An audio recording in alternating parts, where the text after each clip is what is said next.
नमस्कार, मेरा नाम है मोहित कुमार सिंह और आप जनता जंक्शन देख रहे हैं। इधर राजद के नेता लगातार मधुबनी हत्याकांड, जो मोहम्मदपुर गांव में जो गोलीकांड हुआ था, उसको लेकर सरकार पर हमलावर हैं। जिस अपराधी ने गोली चलाया था उस पर लगातार निशाना साध रहे हैं। तो अब कांग्रेस पार्टी महागठबंधन से अलग हटकर दूसरी राह पर निकल पड़ी है। कांग्रेस ने अब जो मुख्य अपराधी प्रवीण झा है उसका समर्थन किया है। कांग्रेस की तरफ से कहा गया है कि प्रवीण झा ऐसा व्यक्ति नहीं है, उसे बरगलाया गया है, वो किसी के बहकावे में आ गया है। कांग्रेस की तरफ से कहा गया है कि प्रवीण झा ऐसा नहीं कर सकता है, उसको बरगलाया गया और ऐसी स्थिति में आकर उसने ऐसा कदम उठाया है। आपको पूरी जानकारी बता दें कि कुछ दिन पहले राजद, कांग्रेस, भाजपा, यहां तक कि जदयू की तरफ से अलग अलग टीमें मधुबनी के मोहम्मदपुर गांव भेजी गई थी। इन टीमों ने पीड़ित परिवार से मुलाकात की, पीड़ित परिवार से मुलाकात कर स्थिति को जाना, घटनाक्रम क्या था, पूरा घटना कैसे हुआ, उसे समझा। उन्होंने समझा कि ये घटना को कैसे अंजाम दिया गया और इसका मुख्य कारण क्या था। इसके बाद से जो अलग अलग नेता थे उन्होंने अपने अपने बड़े नेताओं को इसकी सूचना दी और इसी सूचना के आधार पर तेजस्वी यादव जो नेता प्रतिपक्ष हैं वे भी मधुबनी के मोहम्मदपुर पहुंचे थे। इसी तरह कांग्रेस ने भी एक टीम को भेजा था। अब वो टीम कांग्रेस की जो टीम थी अब वो मधुबनी का दौरा कर वापस पटना आ चुकी है। पटना आकर सदाकत आश्रम से एक प्रेस कॉन्फ्रेंस किया गया है। प्रेस कॉन्फ्रेंस में कांग्रेस नेता अवधेश सिंह ने कहा कि मधुबनी हत्याकांड के पीड़ित परिवार के कब्जे में ही विवादित तालाब था। आपको बता दें कि जो खबर आई थी कि तालाब में मछली मारने को लेकर जो पूरा घटना शुरू हुआ था आज से लगभग 6 महीना पहले, वो वहां से इसका जड़ है।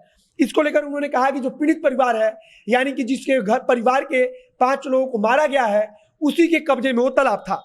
इसके आगे उन्होंने कहा है कि जो प्रवीण झा जो मुख्य आरोपी है उसका व्यवहार इतना खराब नहीं था, बल्कि वो किसी के बहकावे में आ गया है।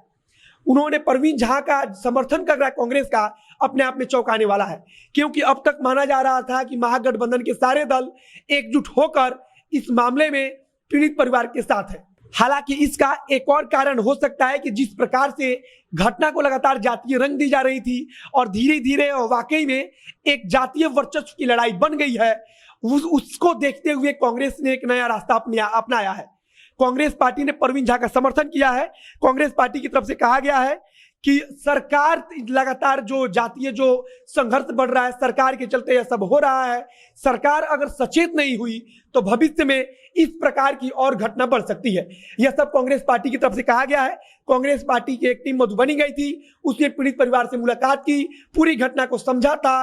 पूरी घटना को समझने के बाद, उसे जानने के बाद अब पटना सदाकत आश्रम जो राज्य कांग्रेस का मुख्यालय है वहां आकर प्रेस कॉन्फ्रेंस में ये सारी बातें कही गई हैं। उनके तरफ से आरोप लगाया गया है कि मौजूदा सरकार पूरे प्रदेश को जातीय उन्माद में झोंक देना चाहती है। यह आरोप सीधा सीधा नीतीश कुमार की सरकार पर लगाया गया है। वहीं प्रवीण झा की जो गिरफ्तारी हुई है आज नेपाल से, उसको लेकर तेजस्वी यादव ने प्रेस कॉन्फ्रेंस में निशाना साधा। उन्होंने सरकार पर भी निशाना साधा और प्रवीण झा पर भी निशाना साधा और जल्द से जल्द पीड़ित परिवार को न्याय मिले, इसके लिए मधुबनी बंद करने का वो एक बात कर रहे थे कि मधुबनी बंद किया जाएगा एक दिन के लिए। इसके लिए उन्होंने कहा कि महागठबंधन के सारे दल, यानी कि उन्होंने यहाँ पर कांग्रेस को भी अपने साथी रखा था, लेकिन अब कांग्रेस अलग रास्ता पकड़ चुकी है। उन्होंने कहा था कि मधुबनी एक दिन के लिए बंद कराया जाएगा। अब आगे देखना होगा कि राजद अब कांग्रेस के अलग होने के बाद, क्योंकि जिस प्रकार से कांग्रेस का बयान आया है, अब उसे देखकर लग रहा है कि कांग्रेस राजद के साथ खड़ी नहीं रहेगी और इस हिसाब से अब राजद को इस मुद्दे पर अकेले बिना कांग्रेस के साथ के खड़ा होना पड़ेगा।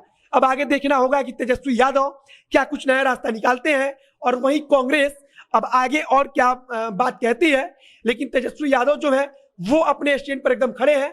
वे लगातार आरोप लगा रहे हैं कि जो स्थानीय विधायक हैं बेनीपट्टी के विनोद नारायण झा, उनके और जो स्थानीय थाना प्रभारी हैं, इन दोनों की मिली भगत के कारण अपराधी को इतने दिन तक संरक्षण मिलता रहा। उन्होंने कहा कि अपराधी को खुद पुलिस नेपाल छोड़ने गई थी। उन्होंने कहा है कि जो कॉल डिटेल्स हैं, जो बातचीत हुई है स्थानीय थाना प्रभारी और भाजपा विधायक विनोद नारायण झा के बीच, उसको निकाला जाए। उन्होंने दावा किया है कि अगर इस कॉल डिटेल को निकाला जाएगा तो सारी बात खुलकर सामने आ जाएगी।